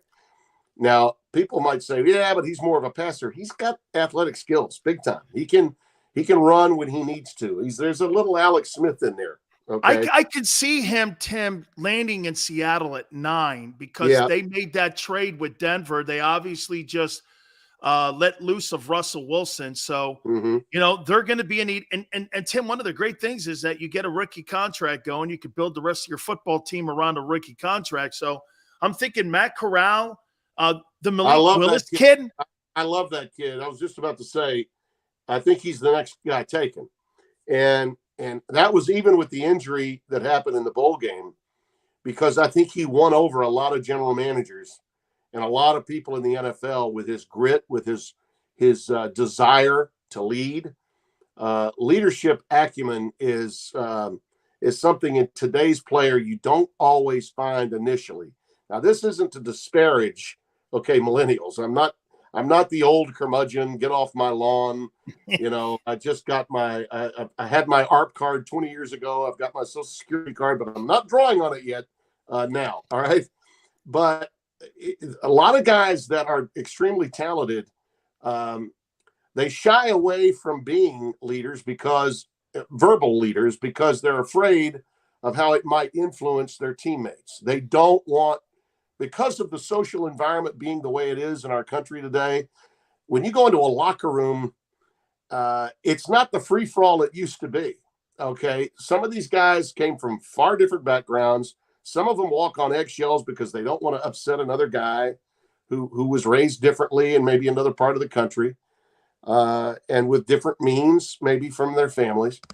But when you see a guy like Corral that absolutely has his entire team, offense, defense, special team, everybody following his lead, I mean, that really says a lot. And he's small, and I think that might hurt him a little bit, but he plays with such a large heart. And physically, I'm told he's fine, you know, from what happened. And I think he may be a surprise pick early. I don't know. Maybe if no more than 2 or 3 quarterbacks go in the first round, as is what's being suggested, I think after Pickett, it's a free for all, and Corral might be the guy. You know, Tim, the upcoming college football season. You know, I think sometimes I tell people this about a guy like Saban. You know, respect it, love it, because when it's gone, you'll remember it. Yeah. This guy has done something here to this program. And by the way, last year, I never expected Alabama to be as good enough to get into the national championship game. Was I shocked? No, but I was being told that this was kind of a rebuild on the fly. Mm-hmm. I think this Bama team's going to be even better than what he had. Yeah. They'll be a lot better than what he had. You think it's Alabama versus everyone else?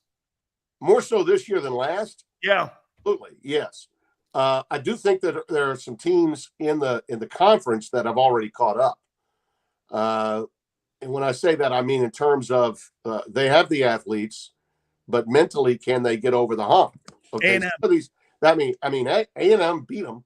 A&M beat them, and it wasn't a fluke. LSU should have beat them. Auburn should have beat them.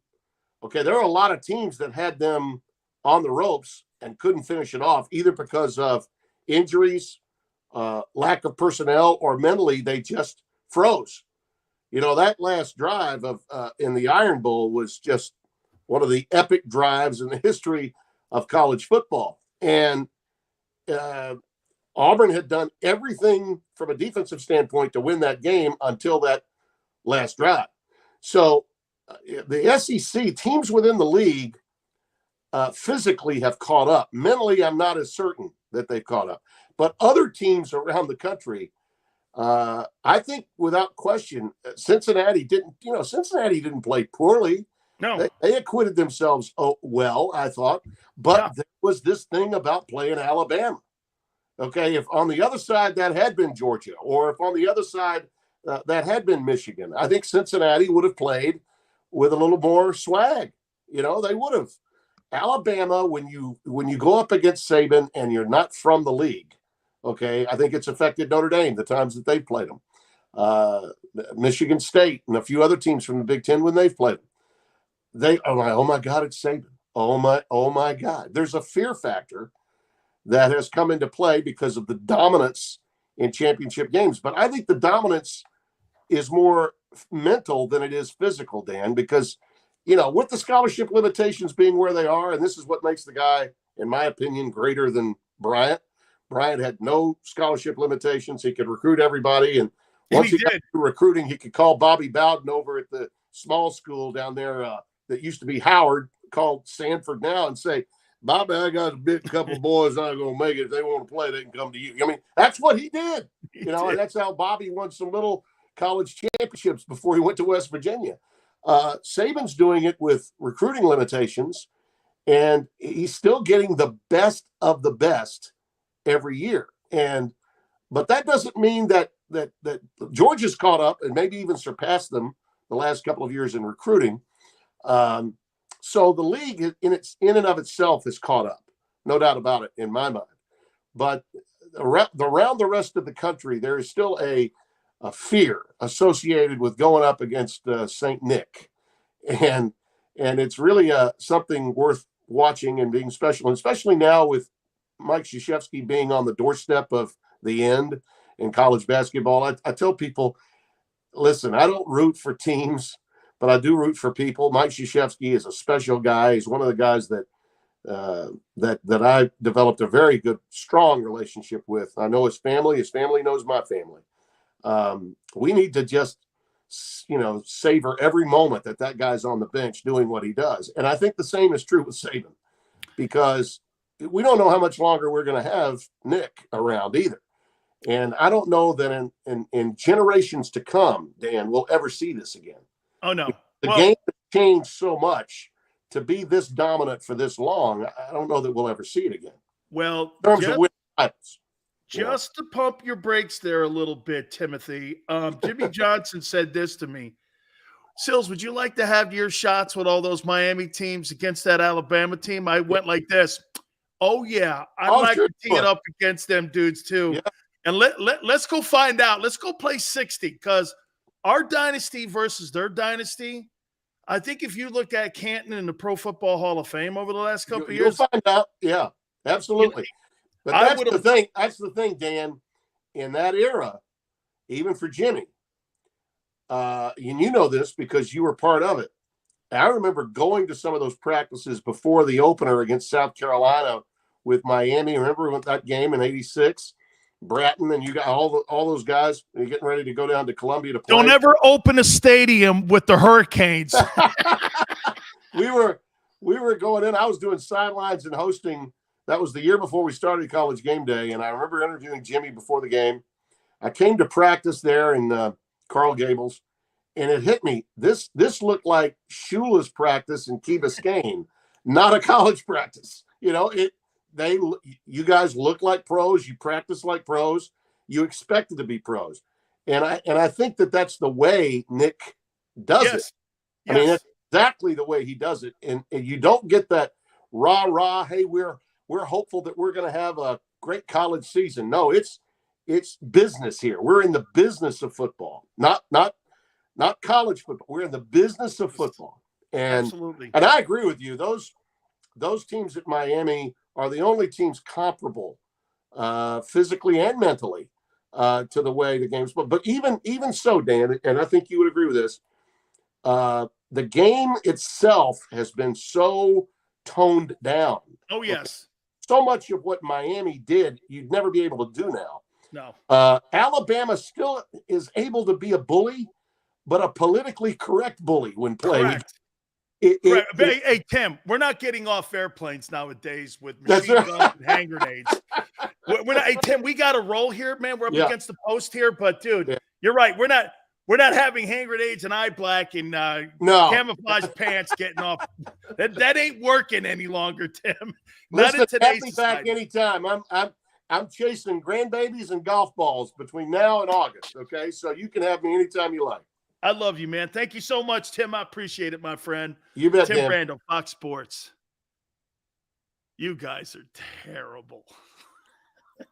Yes, I saw it. Oh, and Maniac, shut your face. Should have Easy on as a guest. Easy knows I'm joking. You guys are serious. Good guest.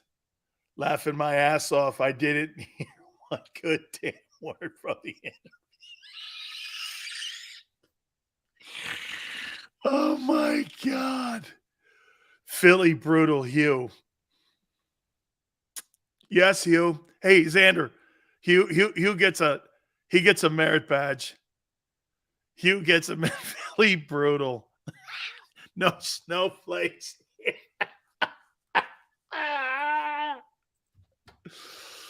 Oh my God. Oh.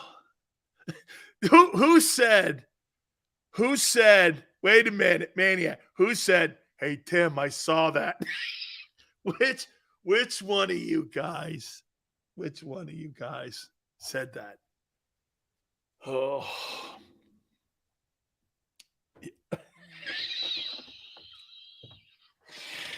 Oh, my later easy Daz, you're a jerk. Still 6 minutes and your eggplant parmesan will be on the table. I had it already. Nice of you to have easy. Oh, my God almighty, man. I saw the camera go down. I went, no. I was like, oh, man. Hey. Hold on.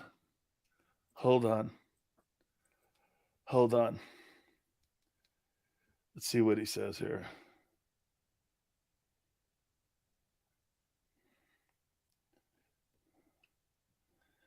Okay, so what did you see that made you say? So what did the camera? Wait a minute. Hey, here, camera angle.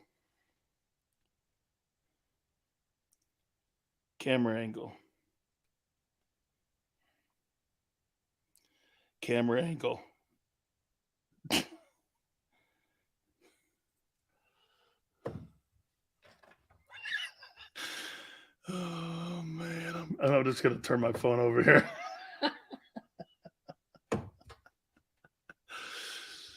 Easy money.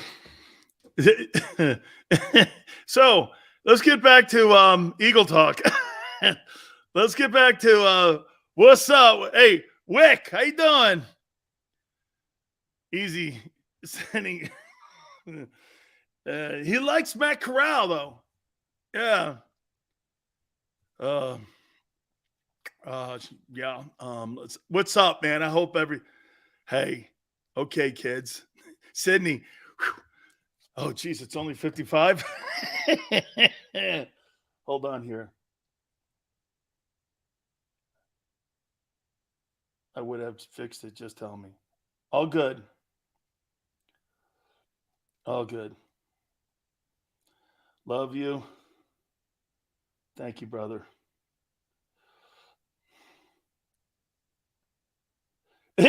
Tim goes, I thought I had a nude photo up or something. All good. Love you. Thank you, brother. Oh. Xander, I blame you. Everything from now on. Remember this. Aim it at Xander. Fred, how you doing? Oh. Hold on for a minute, man. Can you give me a break? I'm doing an interview, and you guys are horrible during the interview, too. Hold on. Will you please? Every one of you, man, are not good. You're no good today. Hey, Sills. Me and Timmy agree. Should the Eagles take Burks? Hey, man, I'd like that. The kid from Arkansas, man, he'd look good in that.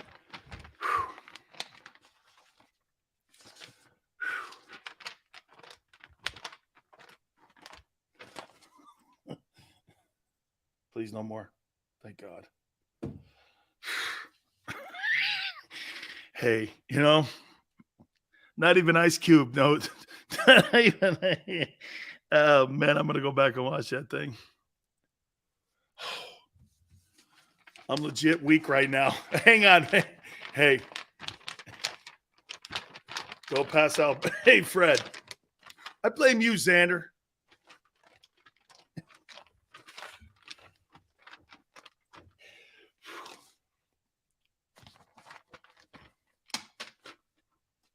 Tim's a legend. Remember that. Chris, shut the hell up. Hugh, I don't need any of you guys. The chat. Hey. Xander says something here, and you know what? See? Xander says that the chat has been more entertaining today than me. This is what I deal with. You see, back in the old days, it would offend me. But see, I don't get offended like this anymore. Yeah. I don't. Couple Coronas. Forget everything. Make sure you have your camera set when you come on with Big Sills. Shut up, Fred. Did Sills eat an edible? No, I did that one time. Almost passed out for like 3 days. My wife gave me a cookie one time. And, dude, for 3 days, I thought I was going to die. I thought I seriously, I thought I was going to have is there a quarterback in this year's draft that will be the face of a franchise, and who will it be? Love your show, bro. Fran, I don't believe there's a guy in the draft. Okay, I really don't. Now, look, who would have ever thought Brady would have been a face? Who would have ever thought that any of these other guys that we've seen would have been a face of a franchise? Tony Romo wasn't even drafted. Could somebody pop up? Okay, could somebody pop up and it happened? Absolutely. All right. Seals, repeat one sentence Tim said. All right. Hey, everybody, don't forget tomorrow I'll be back on the middle.